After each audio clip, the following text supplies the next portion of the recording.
Alright guys, hello and welcome back everybody. It's been a while since I've posted.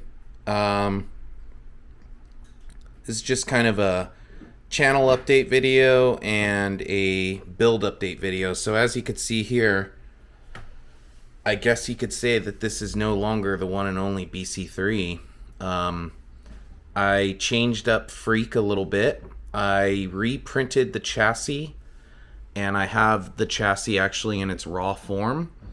And I did the body panels again through Send Cut Send with 6061 aluminum plating in wrinkled black powder coat. So this is not painted, and this is how Freak is going to be hitting the rocks for the first time. Its test run is going to tell a lot about the success of this project and where it's headed for the future. So my hopes for it, I hope that it just holds up to the abuse and can take some tumbles. We'll see. Again, this is from Flash Forge. The filament, it's PETG, carbon fiber infused, and I think that their PETG filament is, I think it's like 15% carbon fiber, so I feel like it's a good balance of flexibility but also rigidity. I'm just hoping that it can handle the impacts, so I'm hoping the impact strength is there. I have not weighed the rig since I weighed it in the last videos, but I'm assuming it's pretty much exactly the same. Nothing's really changed here, except for I did add this kind of scale receiver box that kind of is supposed to resemble a fuel cell. I think it looks sweet. I love the all black. So why is it not the one and only anymore? Well, this was the one that was actually put together in the videos with the white body panels painted kind of with like a metallic silver, and I love it. Here's a copy with green.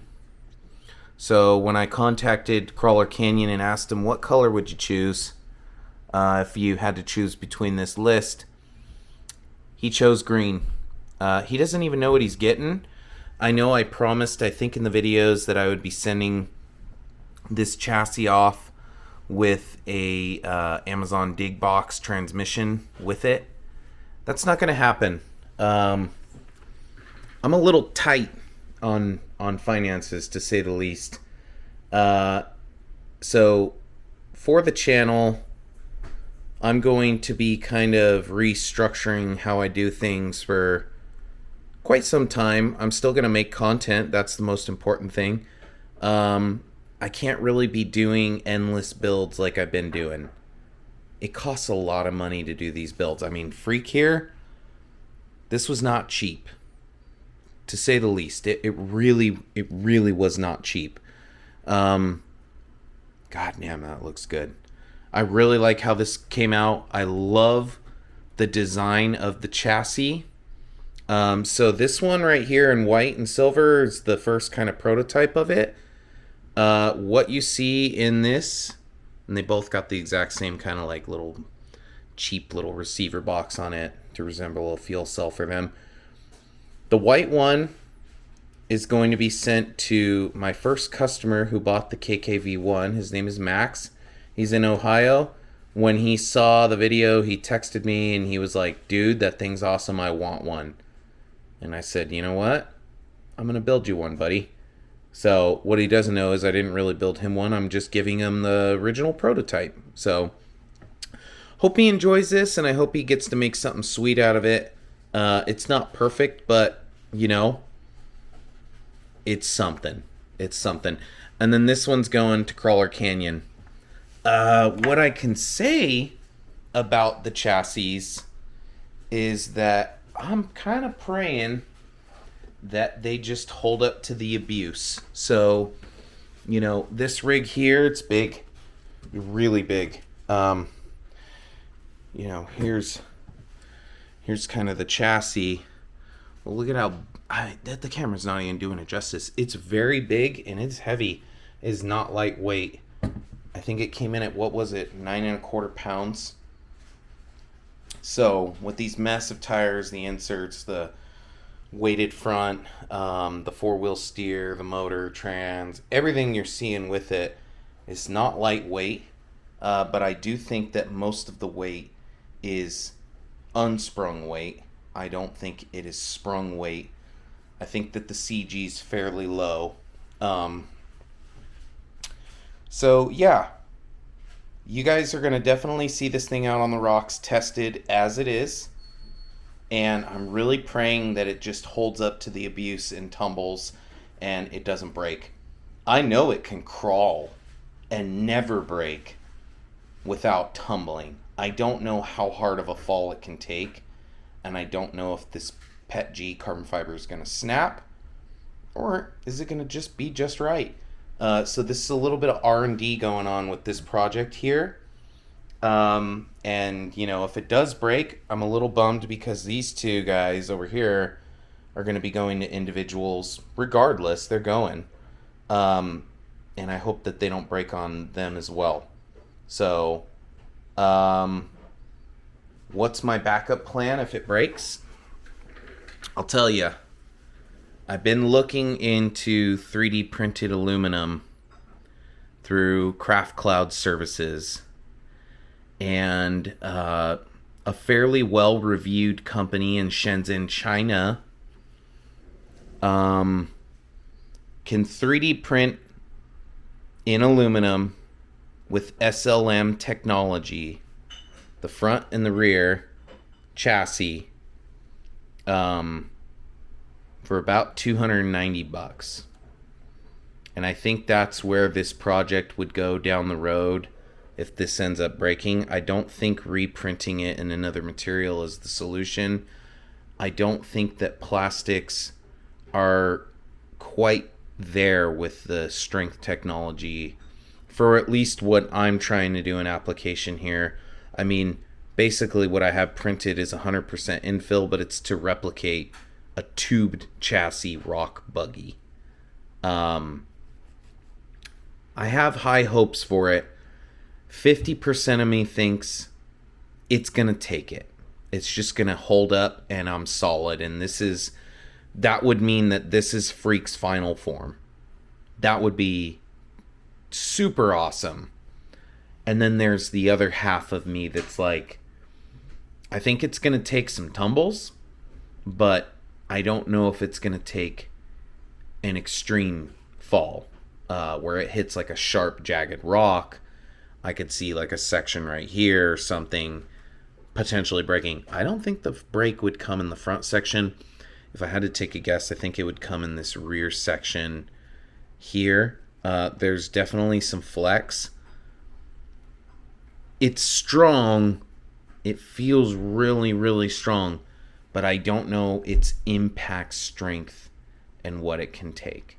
So, yeah, that's kind of like channel update, build update, and then this will hopefully be going out soon to the two individuals that I mentioned. Again, on Crawler Canyon's channel, he has a lot of content going on. He has a lot of builds going on. I don't know when you will see this being built, but I can imagine if it's sent to him, he's going to build it out, and I'm going to have to give him specs and a little write-up of exactly what I got going on mine.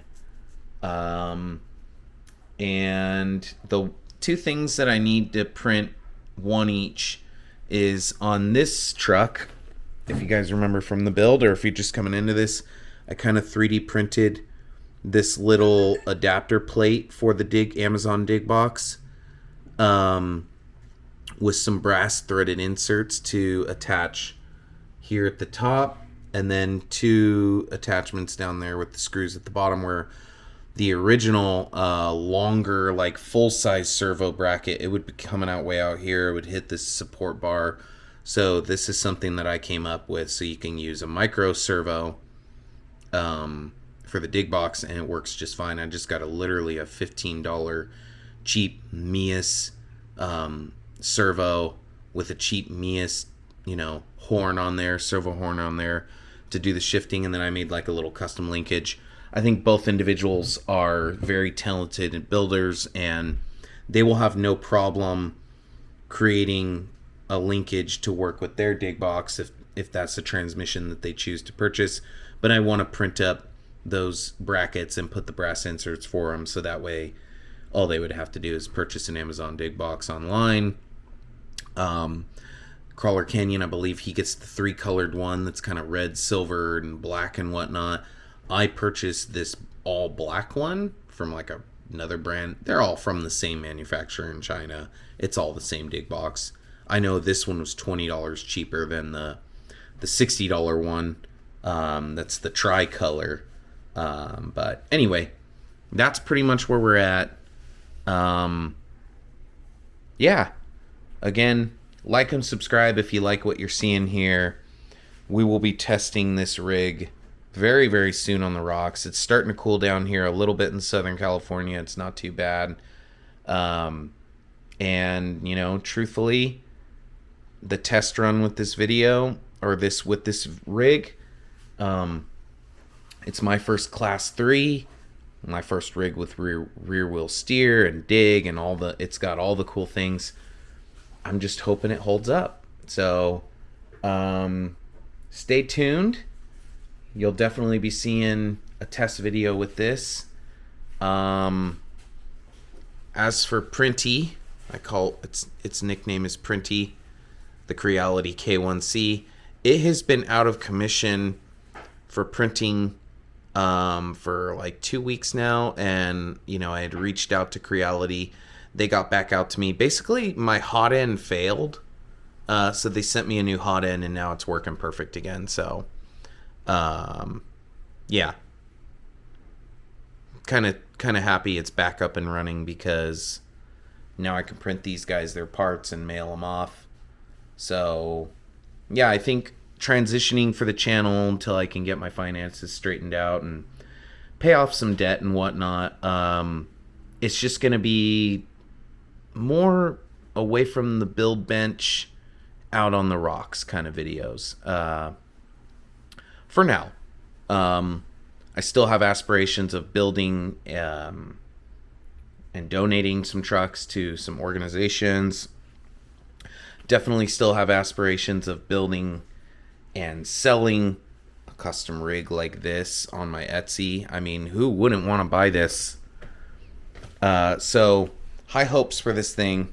I really hope I can prove that you could design a rock buggy chassis and 3D print it and it hold up to the abuse.